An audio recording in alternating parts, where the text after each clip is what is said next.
Hi students, good morning all of you. Today మన lesson ఏంటంటే అసాధారణ కణాధార ధర్మాలను వివరించండి అని మనకి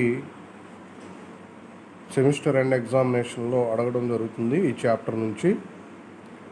సో ఈరోజు మనం ఈ అసాధారణ కణాధార ధర్మాలను పూర్తిగా వివరించుకుందాం. వీటిని ఇంగ్లీష్లో అబ్నార్మల్ కాలిగేటివ్ ప్రాపర్టీస్ అంటారు. Abnormal colligative properties. వాస్తవం ఏంటంటే మనకు విలీన ద్రావణాల యొక్క తయారీలో ద్రావణికి ద్రావితాన్ని మనం కలుపుతాం. మనకు విలీన ద్రావణాలు అంటే తక్కువ మోతాదులో ద్రావితం ఉంటుంది కాబట్టి ద్రావితాన్ని కలుపుతాం.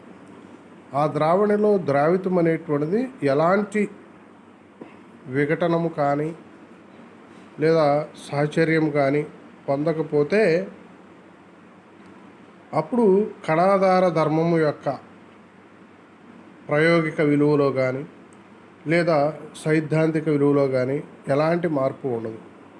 అంటే కణాధార ధర్మం యొక్క అబ్జర్వ్డ్ కాలిగేటివ్ ప్రాపర్టీ కానీ లేదా క్యాలిక్యులేటెడ్ కాలిగేటివ్ ప్రాపర్టీ కానీ సేమ్ ఒకేలాగా ఉంటాయి.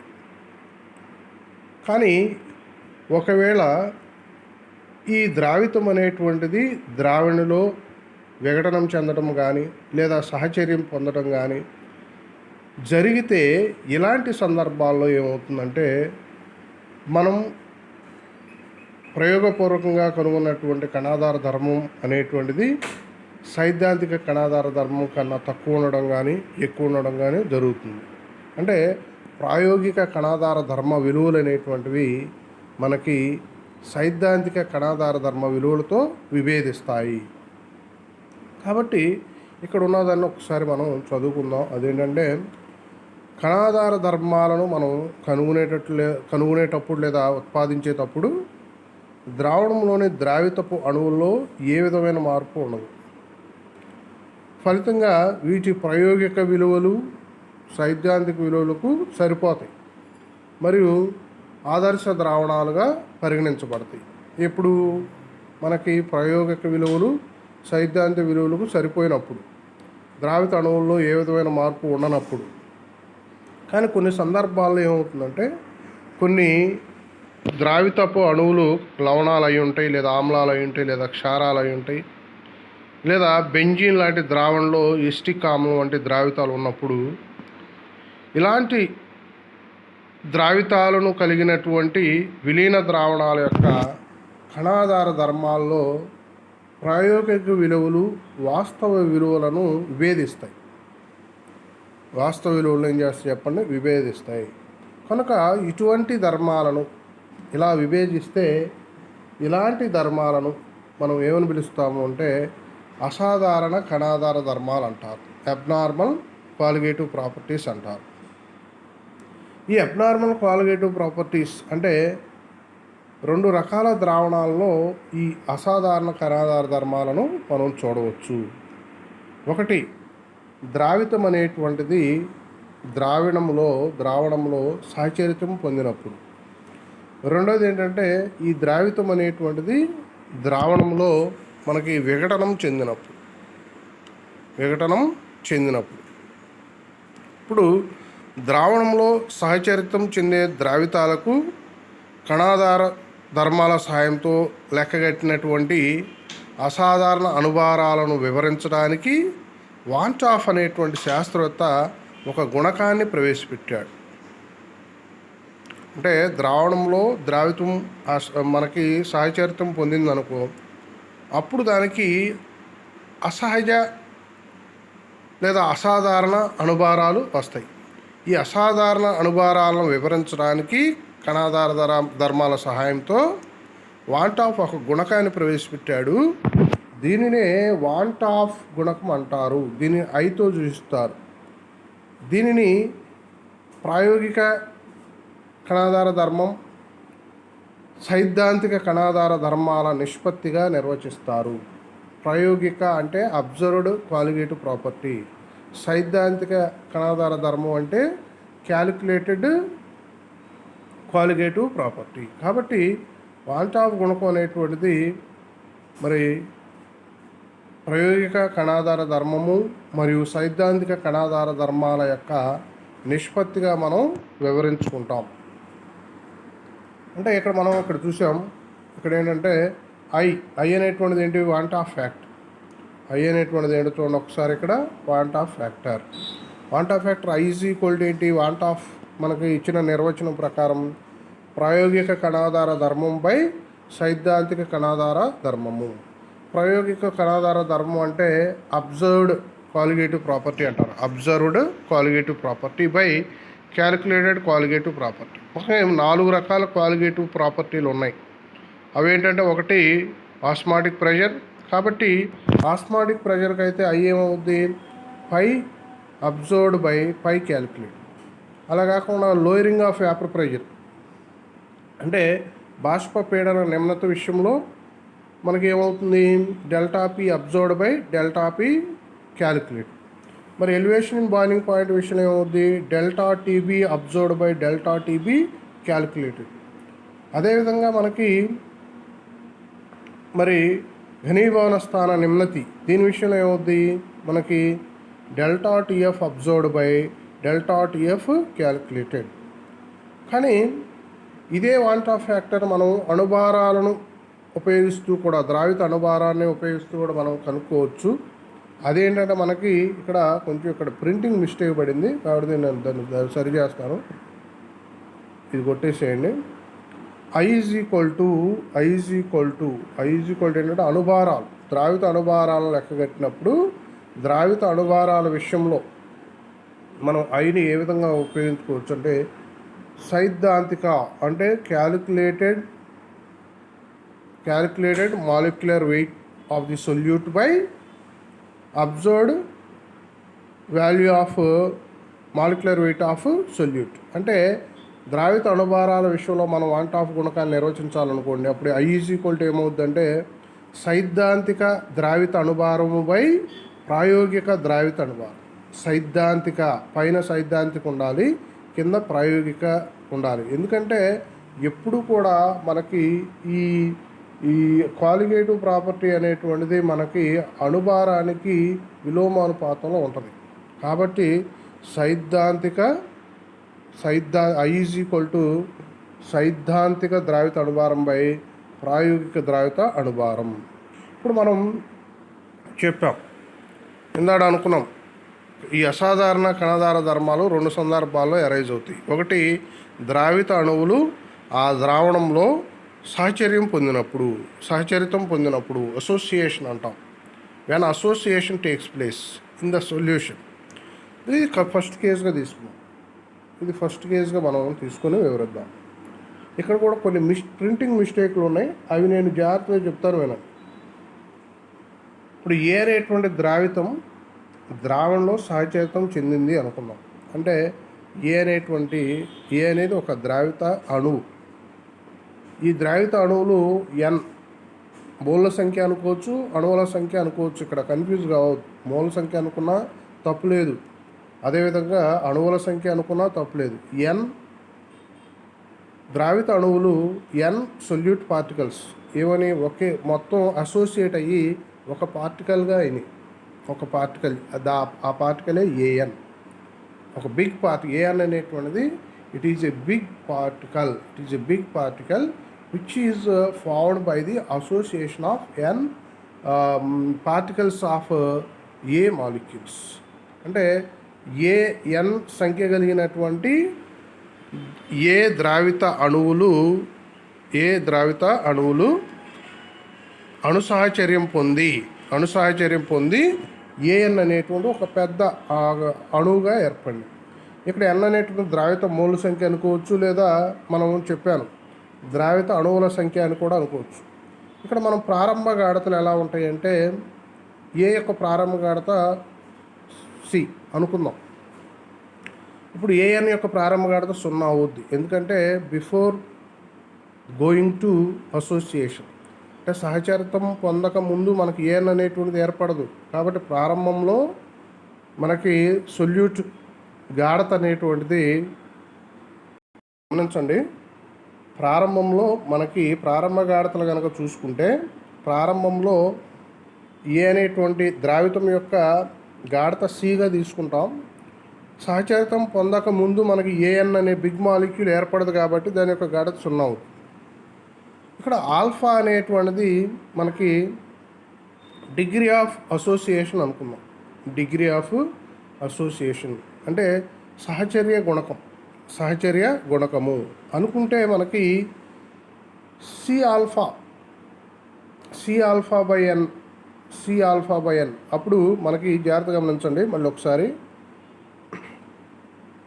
ఆల్ఫా అనేటువంటిది సహచర్య గుణకం అనుకోండి, విఘటన గుణకం లాగా సహచర్య గుణకం అనుకుంటే అప్పుడు సి ఆల్ఫా అణువులు మనకి సి ఆల్ఫా గాఢత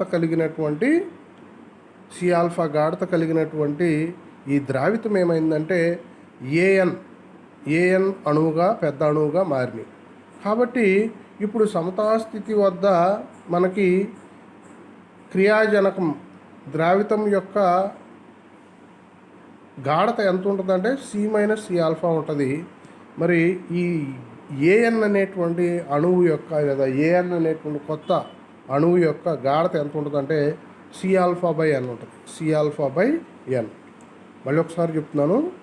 ఆల్ఫా అనేది సహచర్య గుణకం అనుకుంటే సి ఆల్ఫా అనేటువంటిది అనే గాఢత కలిగినటువంటి అణువులన్నీ కూడా మనకి సహచరితం పొంది ఒక బిగ్ మాలిక్యూల్గా ఏర్పడినాయి. కాబట్టి సమతాస్థితి వద్ద ఏమవుతుందంటే మనకి మిగిలి ఉన్న ద్రావితం గాఢత సి ఆల్ఫా అవుద్ది. కొత్తగా ఏర్పడినటువంటి అణువు లేదా కణము యొక్క గాఢత సి ఆల్ఫా బై ఎన్ అవుద్ది. కాబట్టి సమతాస్థితి వద్ద మొత్తం మూల సంఖ్య ఏమవుతుంది మనకి? మొత్తం మూల సంఖ్య అంటే C alpha plus C alpha by N. ఇక్కడ సి కామన్ తీస్తే 1 alpha plus alpha by N. 1 alpha plus alpha by N. ఇదేంటి? కొత్తగా గాఢత అన్నమాట. సైద్ధాంతిక విలువ ప్రాయోగిక విలువ ఇది. అబ్జర్వ్డ్ ప్రాయోగిక గాఢత. ప్రయోగపూర్వకంగా మనం ద్రావణంలో ఏం జరిగిందో తెలుసుకొని ఇప్పుడు సమతాస్థితి వద్ద గాఢత లెక్కేసుకున్నాం. కాబట్టి ఇప్పుడు వాంట్ ఆఫ్ గుణకం ఏమైందంటే మనకి ప్రాయోగిక గాఢత బై ఏమవుతుంది? ప్రాయోగిక గాఢత బై ఏమవుతుంది మనకి? సైద్ధాంతిక విలువ. ప్రాయోగిక విలువ బై సైద్ధాంతిక విలువ. ఇదేమో ప్రాయోగిక విలువగా తీసుకుంటాం. మనం ముందుగా తీసుకున్న తొలి గాఢతనేమో ద్రావతి యొక్క తొలి గాఢతనేమో మరి సైద్ధాంతిక విలువగా తీసుకుంటాం. ఇప్పుడు సిసి క్యాన్సిల్ అవుద్ది. ఇక్కడ సిసి క్యాన్సిల్ అవుద్ది. సో మనకు చివరికి ఏం మిగులుద్ది? 1 alpha plus alpha by N. 1 alpha plus alpha by N. Therefore I is equal to ఏమన్నాం? 1 alpha plus alpha by N. Alpha by N. ఈ రెండింటిని ఇటు తీసుకురండి. అంటే ఇక్కడ ఏమవుతుంది అంటే ఇప్పుడు అక్కడ ఉన్నది కాబట్టి నేను చెప్పేదేనా, alpha minus alpha by N is equal to 1 I. 1 I ఇది గుర్తుపెట్టుకోండి. మళ్ళీ నేను రాస్తాను. Alpha minus alpha by N is equal to 1 I. అంటే ఇక్కడ ఆల్ఫా కామన్ తీస్తే ఏమవుద్ది? 1 by N is equal to 1 I. Therefore alpha is equal to ఏమవుద్ది? ఆల్ఫా ఈజ్ ఈక్వల్ టు ఏమవుతుందన్నా? Alpha is equal to 1 I by 1 by N. ఇక్కడ మనకి కొంచెం printing mistake వల్ల ఎలా వచ్చింది. ఇది యాక్చువల్గా ఎలా ఉండాలి అంటే ఇది రాంగ్. ఇది ఎలా ఉండాలంటే 1 ఐ బై 1 బై ఎన్. ఇది ఫార్ములా. ఇక్కడ సహచరితం పూర్తి అయితే ఆల్ఫా ఈజ్ ఈక్వల్ టు 1. ఇప్పుడు ఆల్ఫా ఈజ్ ఈక్వల్ టు 1 అనుకోండి. అంటే సహచరితం అనేటువంటిది పూర్తి అయిపోతే ఆల్ఫా ఈజ్ ఈక్వల్ టు 1 అవుతుంది. అంటే 100% సహచరితం పొందిననుకో అప్పుడు ఆల్ఫా ఈజ్ ఈక్వల్ టు 1 అనమాట. 100% మనకి సహచరితం పొందితే అప్పుడు 1 ఐ ఈజ్ ఈక్వల్ టు ఏమవుద్ది అంటే 1 ఐ ఈజ్ ఈక్వల్ టు ఏమవుద్ది అంటే 1 బై ఎన్ అవుద్ది. 1 బై ఎన్. 1 బై 1 కొట్టేసి 1 కొట్టేస్తే ఇప్పుడు ఐ ఈజ్ ఈక్వల్ టు ఏమవుద్ది? 1 by N. I is equal to 1 by N. ఇప్పుడు మనకి I is equal to 1/n. అప్పుడు ప్రయోగిక కణాధార ధర్మం ఈజ్ ఈక్వల్ టు ఏమవుతుందంటే 1/n ఇంటూ సైద్ధాంతిక కణాధార ధర్మం. సైద్ధాంతిక కణాధార ధర్మం అవుతుంది. అలా కాకుండా alpha is equal 0. Alpha is equal 0 అంటే మనకి సాహచర్యం జరగల. అసలు ఆల్ఫా ఈజ్ ఈక్వల్ 0 అయింది, సాహచర్యం జరగకపోతే మనకి 0 ఈజ్ ఈక్వల్ టు ఏమవుతుంది 1 - I/1 - 1/n. అంటే ఐ ఇది ఇటు వెళ్తే 0 అవుతుంది. దట్ ఎంప్లాయిస్ ఏం జరుగుద్ది మనకి, దట్ ఎంప్లాయిస్ ఏం జరుగుద్ది 1 - I is equal 0, I is equal to 1. Therefore I is equal to 1 అయింది. I ఈజ్ ఈక్వల్ టు 1 అయింది అంటే అర్థం ఏంటంటే మనకి ఇక్కడ ప్రయోగిక కణాధార ధర్మం అనేది సైద్ధాంతిక కణాధార ధర్మానికి ఈక్వల్ అయింది. కొన్ని సందర్భాల్లో ఏమవుతుందంటే గుర్తుపెట్టుకోండి, కొన్ని సందర్భాల్లో రెండవ కేసు గురించి చెప్తున్నాను. విలీన ద్రావణాల్లో నీవు తీసుకున్నటువంటి ద్రావితం గనక సహచరితం చెందకుండా విఘటనం చెందిందనుకో. విఘటనం చెందినప్పుడు నీకు అణువుల సంఖ్య ఎక్కువ అవుతుంది. అణువుల సంఖ్య ఎక్కువైనప్పుడు మనకి ప్రయోగిక అణుభారం అనేటువంటి సైద్ధాంతిక అణుభారం కన్నా ఎక్కువగా ఉంటుంది అన్నమాట. ఇలాంటి సందర్భాల్లో కూడా ఏమవుతుంది అంటే నీకు అసాధారణ కణాధార ధర్మాలు అనేటువంటివి నువ్వు గమనించడం జరుగుతుంది. కాబట్టి ఇలాంటప్పుడు మనం ఏ విధంగా అసాధారణ కణాధార ధర్మాలు మరియు సైద్ధాంతిక కణాధార ధర్మాలు మరి ఒకదానికొకటి సంబంధాన్ని కలిగి ఉంటాయి అనే దాన్ని ఇప్పుడు మనం చూద్దాం. AXBY అనే ఎలక్ట్రోలైట్ గల ద్రావణంలో AXBY అనేటువంటిది ఎలక్ట్రోలైట్. ఈ ఎలక్ట్రోలైట్ ఉన్నటువంటి ద్రావణంలో ఇది ఒక విలీన ద్రావణం. AXBYలు విఘటనం చెంది XA+ అణువులని YBX- ఇస్తున్నాయి అనుకోండి. AXBY అనేటువంటి ఎలక్ట్రోలైట్ ద్రావణం విలీన ద్రావణాన్ని తీసుకున్నాం. ఇందులో ద్రావితం AXBY అనేది విఘటన చెందుతుంది. విఘటన చెంది X ఏమో A+Y క్యాటయాన్లను, Y ఏమో B-X యానయాన్లను ఇస్తుంది. ఇప్పుడు ఇస్తే మనకి ఇక్కడ ఈక్వేషన్ చూపించడం జరిగింది. Equation AXBY is irreversibly XAY++YBX-. ఇప్పుడు ప్రారంభ గాఢత ఎలక్ట్రోలైట్ యొక్క ప్రారంభ గాఢత C అనుకోండి, ద్రావితం యొక్క గాఢత C. ఇప్పుడు మనకు విఘటనం చెందకముందు అయాన్లు ఏర్పడవు కాబట్టి వాడి గాఢతలు 0 అవుతున్నాయి, వాడి గాఢత 0 అవుతుంది. సపోజ్ ఆల్ఫా అనేటువంటిది మనం గనక విఘటన గుణకంగా తీసుకుంటే Cα అనేది విఘటనం చెందింది అనుకుందాం. Cα గాఢత అనేటువంటిది మనకు అయాన్లుగా విఘటనం చెందింది అనుకుంటే సమతాస్థితి వద్ద మిగిలి ఉన్నటువంటి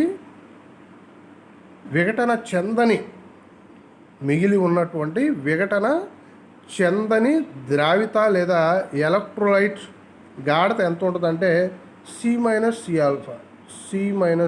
Cα. మరి ఇవి ఎంత ఏర్పడతాయి? క్యాటయాన్ ఎంత ఏర్పడుతుంది? CXα ఏర్పడుద్ది. మరి యానయాన్ ఎంత ఏర్పడుద్ది అంటే CY ఏర్పడుద్ది. ఇది మీరు ఇంటర్మీడియట్లోనే అయానిక సమతా స్థితిలో ఇలాంటివి ఎక్కువగా వస్తాయి, ఏ విధంగా ఏర్పడతాయి అనేటువంటిది.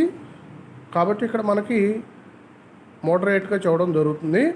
సమతాస్థితి వద్ద మనకి విఘటనం చెందని మిగిలి ఉన్నటువంటి ద్రావిత గాఢత C - Cα. మరి క్యాటయాన్ యొక్క గాఢత CXα, యానయాన్ యొక్క గాఢత CYα. ఇప్పుడు సమతాస్థితి వద్ద మొత్తం మూల సంఖ్య అంటే ఏమవుతుంది? మొత్తం C × 1 - α plus CXα plus CYα. C × 1 - α plus Xα. Cని గాఢత Cని కామన్ తీస్తున్నాం మొత్తంలో కూడా. అప్పుడు ఏమవుద్ది? C × 1 - α plus Xα plus Yα. ఇప్పుడు Cని కామన్ తీస్తే 1 ప్లస్ ఇక్కడ ఆల్ఫాని కామన్ తీద్దాం. అప్పుడు ఆల్ఫాని కామన్ X + Y-1 అవుద్ది. X + Y-1. It's okay. ఇప్పుడు I వాల్యూ. I అంటే ఇక్కడ ఏంటి? ప్రయోగిక విలువ బై సైద్ధాంతిక విలువ. ప్రయోగిక విలువ అంటే కొత్త మూల సంఖ్య అనమాట, కొత్తగా మనం గమనించిన మూల సంఖ్య. సైద్ధాంతిక విలువ అంటే ఏంటి? మనం ఆల్రెడీ గాఢత లేదా మూల సంఖ్య therefore i is ఇక్కడ i is equal to ఏమవుతుందంటే c into 1 plus alpha into x plus y -1 divided by c. ఇక్కడ ఈసీ క్యాన్సిల్ అయిపోతే మనకి i ఈజ్ ఈక్వల్ టు టోటల్గా ఏమవుతుందంటే i ఈజ్ ఈక్వల్ టు టోటల్గా ఏమవుతుంది మనకి i ఈజ్ ఈక్వల్ టు టోటల్గా 1 plus alpha into x plus y -1 అవుతుంది. -1 అంటే i -1 ఈజ్ ఈక్వల్ టు ఏమవుతుంది alpha into x plus y -1. Therefore ఇప్పుడు మనం జాగ్రత్తగా వేస్తే ఆల్ఫా ఈజ్ ఈక్వల్ టు ఏమవుతుంది i -1 by x plus y -1. So ఇది ఏంటంటే విఘటన గుణకానికి వాంట్ ఆఫ్ ఫ్యాక్టర్కి మధ్య ఉన్నటువంటి సంబంధం. ఇక్కడ ఆల్ఫా ఈజ్ ఈక్వల్ టు 1 అయింది అనుకో. Suppose alpha is equal to 1 అయితే ఏమవుతుంది ఇక్కడ ఇది ఆల్ఫా అనమాట. ఇది ఆల్ఫా ఈజ్ ఈక్వల్ టు ఎంత ఉంది i -1 by x plus y -1. Alpha is equal to 1 అయితే ఏమవుతుందంటే ఆటోమేటిక్ నీకు i is equal to x plus y అయింది. కావున మనకి ఇప్పుడు ఆల్ఫా ఈజ్ ఈక్వల్ టు 1 అయింది. అప్పుడు ఏమవుతుంది i -1 ఈజ్ ఈక్వల్ టు ఏమవుతుంది ఎక్స్ ప్లస్ వై -1. ఇది కొట్టుకుపోద్ది. i ఈజ్ ఈక్వల్ చివరికి ఎక్స్ ప్లస్ వై అవుద్ది. అంటే ఆల్ఫా ఈజ్ ఈక్వల్ టు 1 అయినప్పుడు i is equal to x plus y అవుద్ది. కావున ప్రాయోగిక కణాధార ధర్మం అనేటువంటిది మనకి ఏమవుతుందంటే ఎక్స్ ప్లస్ వై రెట్లు సైద్ధాంతిక విలువకి ఎక్కువగా ఉంటుంది. ఆల్ఫా ఈజ్ ఈక్వల్ టు 1 అయినప్పుడు మనకి i is equal to x plus y అవుతుంది. కాబట్టి ప్రాయోగిక కణాధార ధర్మం అనేటువంటిది సైద్ధాంతిక విలువ కన్నా ఎక్స్ ప్లస్ వై రెట్లు ఎక్కువగా ఉంటుంది. సపోజ్ ఆల్ఫా ఈజ్ ఈక్వల్ 0 అయిందనుకో. ఆల్ఫా ఈజ్ ఈక్వల్ 0 అయినప్పుడు ఏమవుతుందంటే i ఈజ్ ఈక్వల్ టు 1కి సమానం అవుతుంది. ఆల్ఫా ఈజ్ ఈక్వల్ 0 అంటే అర్థం ఏంటంటే అసలు ఆ ద్రావితం విఘటనం చెందలేదు అని అర్థం. విఘటనం గుణకం 0 అంటే విఘటనం జరగలేదు అని అర్థం. అప్పుడు i ఈజ్ ఈక్వల్ 0 అవుతుంది. కాబట్టి ప్రాయోగిక కణాధార ధర్మం అనేటువంటిది సైద్ధాంతిక కణాధార ధర్మానికి ఈక్వల్గా అవుతుంది. ఓకేనా? ఓకే. ఇందులో కొన్ని చిన్న ప్రింటింగ్ మిస్టేక్లు ఉన్నాయి. అవి నేను మీకు ఎక్స్ప్లెయిన్ చేయడం జరిగింది. జాగ్రత్తగా వినండి, వింటూ నోట్స్ రాసుకోండి. Then you got a perfect lesson from this video. Thank you one and all.